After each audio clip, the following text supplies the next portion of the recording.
YSRCP social media activist Kuruba Chitra Srikanth alias Pata శ్రీకాంత్ను పోలీసులు arrest చేశారు. అతడి ఆచూకీపై కుటుంబ సభ్యుల ఆందోళన, హైకోర్టులో హేబియస్ కార్పస్ పిటిషన్ దాఖలైన నేపథ్యంలో పోలీసులు తప్పనిసరి పరిస్థితుల్లో అరెస్టు చూపించారు. ఈ వ్యవహారం రాష్ట్ర వ్యాప్తంగా చర్చనీయాంశమైంది. శ్రీకాంత్ను 3 రోజులుగా ప్రత్యేక పోలీసులు అదుపులోకి తీసుకుని తమకు సమాచారం కూడా ఇవ్వలేదని కుటుంబ సభ్యులు ఆరోపించారు. కూటమి ప్రభుత్వాన్ని, మడకశిర ఎమ్మెల్యే ఎంఎస్ రాజును ప్రశ్నించిన కారణంగానే తన కుమారుడిని వేధిస్తున్నారని అంతకుముందు శ్రీకాంత్ తల్లి చిట్రా రాజేశ్వరి మీడియా సమావేశంలో తీవ్ర ఆవేదన వ్యక్తం చేశారు. తన కుమారుడు 10 రోజులుగా ఇంటికి రాలేదని, 3 రోజులుగా పోలీసుల అదుపులో ఉన్నాడని తెలిసిందని పేర్కొన్నారు. తన కుమారుడిని వెంటనే కోర్టులో హాజరుపరచాలని, లేదంటే పోలీస్ స్టేషన్ ఎదుటే ఆత్మహత్య చేసుకుంటానని హెచ్చరించారు. అదే సమయంలో శ్రీకాంత్ కుటుంబ సభ్యులు హైకోర్టులో హేబియస్ కార్పస్ పిటిషన్ దాఖలు చేశారు. ఈ నేపథ్యంలో శ్రీకాంత్ అరెస్టు చేస్తున్నట్లు గురువారం సాయంత్రం పోలీసులు ప్రకటించారు. అనంతపురం రూరల్ పోలీస్ స్టేషన్కు వచ్చిన తల్లి రాజేశ్వరితో సంతకాలు తీసుకున్న అనంతరం పోలీసులు శ్రీకాంత్ సింగనమల పోలీస్ స్టేషన్లో ఉన్నట్లు చెప్పారు. తర్వాత శ్రీకాంత్ను ఆసుపత్రి నుంచి అనంతపురం రూరల్ పోలీస్ స్టేషన్కు తీసుకెళ్లిన పోలీసులు గురువారం రాత్రి 9:30 గంటల సమయంలో న్యాయాధికారి ఎదుట హాజరుపరిచారు. విచారణ సందర్భంగా పోలీసులు తనను కొట్టి హింసించారని శ్రీకాంత్ జడ్జికి చెప్పారు. దీంతో శ్రీకాంత్కు వైద్య పరీక్షలు నిర్వహించి నివేదిక సమర్పించాలని న్యాయాధికారి ఆదేశించారు. తర్వాత సొంత పూచీకత్తుపై శ్రీకాంత్ను విడుదల చేయాలని చెప్పారు. మరోవైపు శ్రీకాంత్పై అనంతపురం 1 టౌన్, ఇటుకలపల్లి, సింగనమల, శ్రీ సత్యసాయి జిల్లా అగళి పోలీస్ స్టేషన్లలో కేసులు నమోదు చేశారు. ఎమ్మెల్యే ఎంఎస్ రాజు అధికార పార్టీ నాయకుల ఒత్తిడితో అక్రమ కేసులు నమోదు చేయడంతో పాటు కౌన్సిలింగ్ పేరుతో తీవ్ర స్థాయిలో వేధించారని కుటుంబ సభ్యులు ఆరోపించారు.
పేషెంట్ మాత్రం ఉండండి. పేషెంట్కి ఇబ్బంది కలిగిందండి. పేషెంట్ అనవసరంగా ఇబ్బంది ఇది హాస్పిటల్ అనవసరం పేషెంట్కి ఇబ్బంది కదా.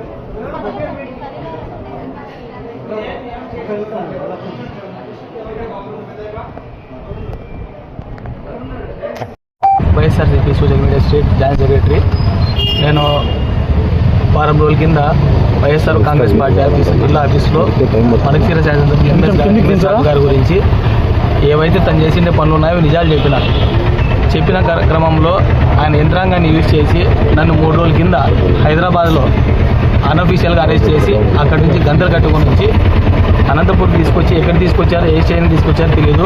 3 రోజులు స్నానం లేకోకుండా, కనీసం పళ్ళు లేకోకుండా, బట్టలు మార్చుకోనికోకుండా అన్నీ ఇప్పేసి చాట్ వేయించి కళ్ళ గంతలు కట్టేసి చేతికి క్రాఫ్ట్స్ కాళ్ళకి కట్టేసి ఒక రూమ్లో ఒకరిని నిర్బంధించినారు 3 రోజులు.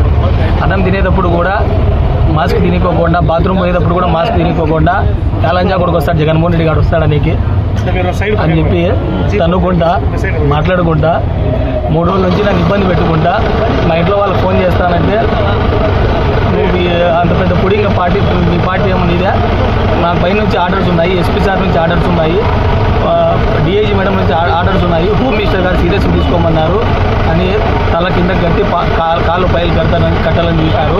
నువ్వు వీటి నుంచి పారిపోతే ఎన్కౌంటర్ చేస్తానని చెప్పినారు. అదేవిధంగా నువ్వు ఇంతే చేసినావంటే శవం 5 ఏళ్ళతో నీళ్ళలో ఎన్నో ఘటనలు చూసినావని చెప్పి ఎదిరించినారు. ఎవరు కొడుతున్నారు తెలియదు, ఎవరు పెట్టారు, ఎవరు చేస్తున్నారు, కళ్ళకు మాత్రం గంటలు 24/7 3 రోజుల్లో నిర్బంధించినారు. ఈరోజు సాయంత్రం మరి ఏం జరిగిందేమో నాకు తెలియదు, కానీ సడన్గా నన్ను కొట్టి కోర్టుకు తీసుకొని వచ్చారనమాట. కోర్టుకు తీసుకొచ్చేటప్పుడు కూడా నేను కొట్టినామో చెప్తే మాత్రమో మళ్ళీ నీ మీద ఎన్నో కేసులు పెడతాము, ఈ 2 నెలలు నేను వదిలిపెట్టేది ఉండదు, 175 స్టేషన్లలో కేసులు పెట్టామని ఎంఎస్ రాజు గారు చెప్పినారని చెప్పేసి చెప్తున్నారు. ఆయన తలుచుకుంటే నేను టిప్పర్తో గుద్దేస్తాడు అని చెప్పి చెప్తున్నాడు. ఎంఎస్ రాజు గారి నుంచి నాకు ప్రాణహాని ఉంది. ఆయన కూడా నా స్థాయి నుంచి వచ్చినోడు.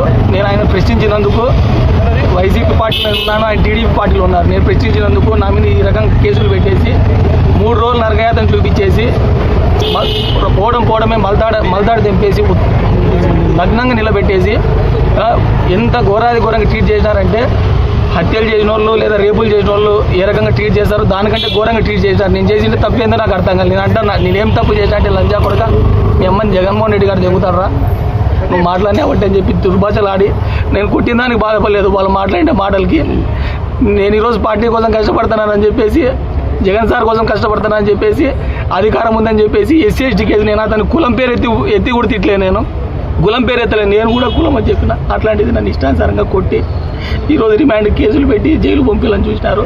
నాకు ఎంఎస్ రాజు గారి నుంచి ప్రాణహాని ఉంది. సాయంత్రం ఇక్కడికి వచ్చేటప్పుడు కూడా మెడికల్ కోర్టు దగ్గరకు వచ్చేటప్పుడు తర్వాత హాస్పిటల్కి వచ్చేటప్పుడు కూడా వాళ్ళ మనుషులంతా కూడా ఫాలో అయ్యేసి ఆ వీడియోలు కూడా ఉన్నాయి, సీసీ ఫుటేజ్ చూస్తే వస్తాయి.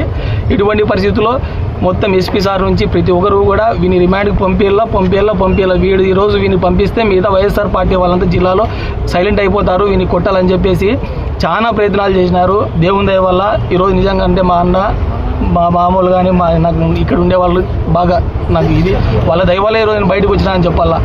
ఇందాక కోర్టు దగ్గర కూడా నీచంగా బయటకు వచ్చిన తర్వాత నీకు అది చెప్తామని ఇప్పుడు కూడా కనీసం జడ్జి మేడం ఇచ్చిండే ఆర్డర్ని కూడా ధిక్కరించి ఎక్కించుకొని పోయి మళ్ళీ కూడా పెట్టాలని చూస్తున్నారు. ఇంకా నా మీద ఎన్ని కేసులు పెడతారు నాకు అర్థం కాలే.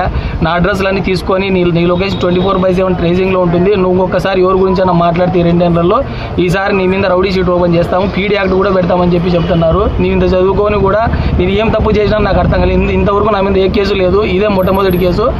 4 స్టేషన్లో పైన కేసులు పెట్టినారు.